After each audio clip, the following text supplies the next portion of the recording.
Hey, good morning, friends. Today is Monday, March the 24th, 2025, and the time now is 7:52 a.m. So, friends, I want to talk briefly about Yemen. I want to talk briefly about the situation relating to Yemen, the United States, and Israel. Now, friends, this video which you're watching is going to be the first video about Yemen. I have to immediately make a video about Yemen. What I am doing actually right now on this channel is I am building the platform, okay, setting up all the playlists. And Yemen has been on the news consistently for a while now. Now, friends, if you're watching this channel, The Echoing Voice, for the first time, or if you're new to the videos on this channel, The Echoing Voice, this is how the channel is set up. Every significant international institutions will have a playlist, and every country in the world will have at least two playlists. One is going to be called the country's name, and the other is domestic, the country's name. So the country's name playlist, in this case Yemen, is going to feature videos, talks, programs, or ideas that focus specifically on Yemen's interaction with countries in its region and with the rest of the world. Basically, Yemen's geopolitical position and Yemen's contribution to global affairs, how Yemen interacts with other countries. In this case, we are talking about Yemen's position or activities in the Middle East regarding the situation in Gaza, Yemen's war or the Houthis' war with Israel and with the United States, and Yemen's alliance or the Houthis' alliance with Iran. However, friends, for the domestic Yemen's playlist, the playlist is going to include videos, talks, ideas, or programs that focus specifically on the domestic situation in Yemen. Whether we are talking about infrastructure, education or academics, development, employment, and so on and so on and so on. In this case, friends, also we are talking about finance, economics or economy, and so on.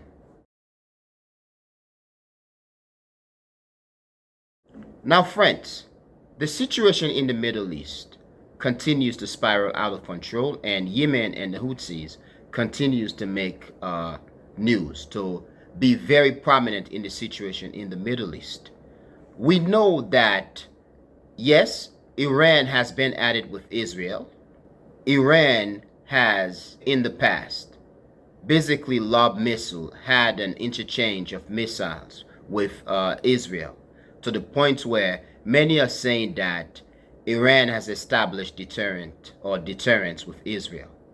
And since the last Iranian-Israeli attack, okay, on one another or on each other, we haven't seen an escalation with the two.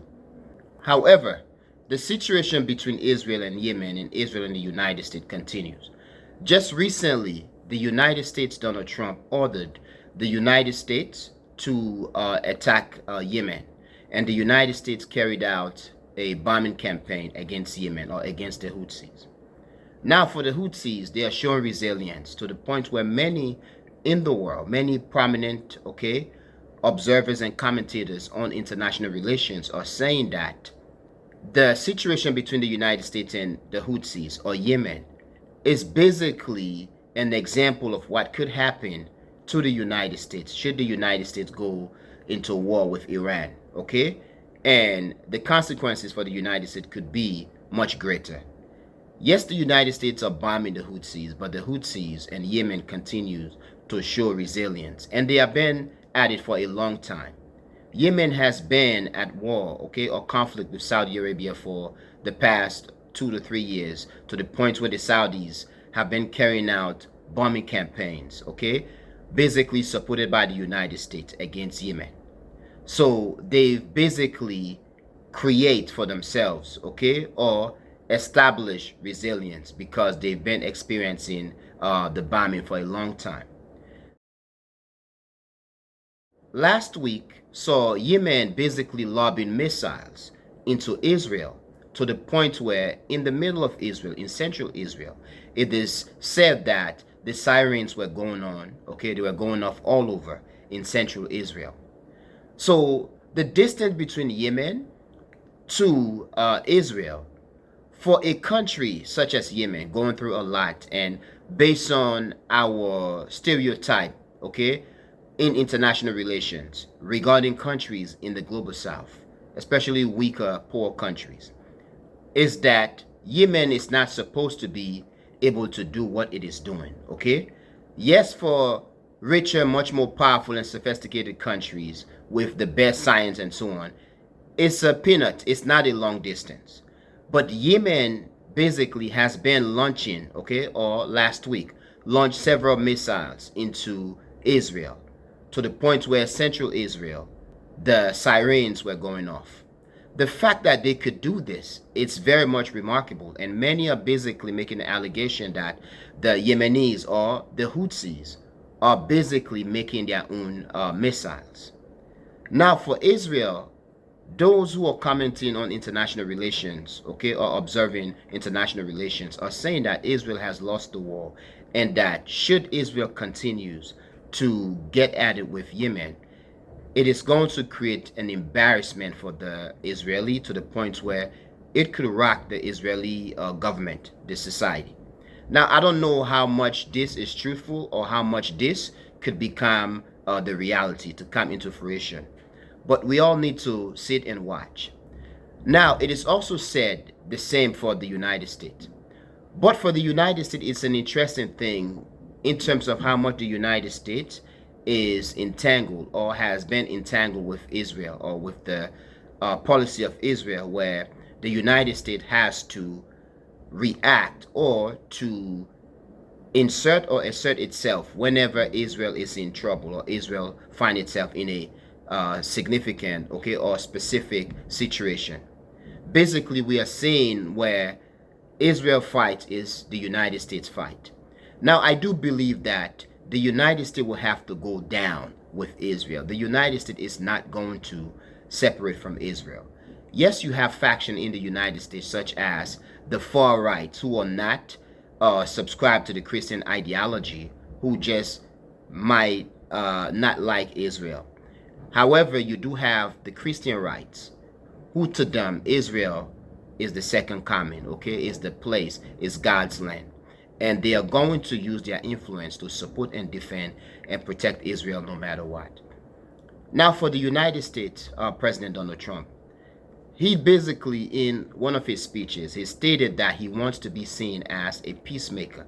But it is very interesting that this peacemaker, as much as he is trying to end the war in Ukraine, is basically bombing Yemen. He is exacerbating the situation with Yemen and basically creating a greater possibility of a war with Iran, which in this case kind of fit with what I've said before, where the United States and Westerners, okay, want to end the war in Ukraine. They want to prevent, okay, the death of white people with blonde hair and blue eyes, while at the same time bombing black and brown people around the world. So whenever an American or a Western leader says something about peace, we as a global community need to ask, especially we, us in the global south, we need to ask, peace where? For whom? By whom? Because we can say peace, but we are talking about peace in white man's land, but then war in black and brown and yellow man's land. Therefore, friends, we need to pay attention on what is happening around the world and make our voices heard. But could it be that the United States bombing Yemen, the United States could have basically set a trap for itself and basically involve itself in a situation which could have far-reaching consequences? And should Israel continue to go at it with Iran or with the Houthis, with Yemen? Could it be that Israel could end up far damaging its reputation, okay, or itself, leading to chaos in Israel? And the fact that the Houthis and Yemen are at it with the West and with Israel, are we going to see, guys, in the far or near future, that the publication, okay, the reputation of the Houthis and Yemen continues to basically increase. And the Houthis and Yemen continue to gain hearts and minds in the world, especially in the global south. I'm not sure what's going on, friends. I'm just asking. Now, friends, please tell me what you think, and I really want to know what you think. But, friends, I'm going to end here. I want to thank you for being a member of the Echoing Voice community, my friends. But most especially and most important or importantly, friends, I want to thank you a lot for watching the Echoing Voice. Peace.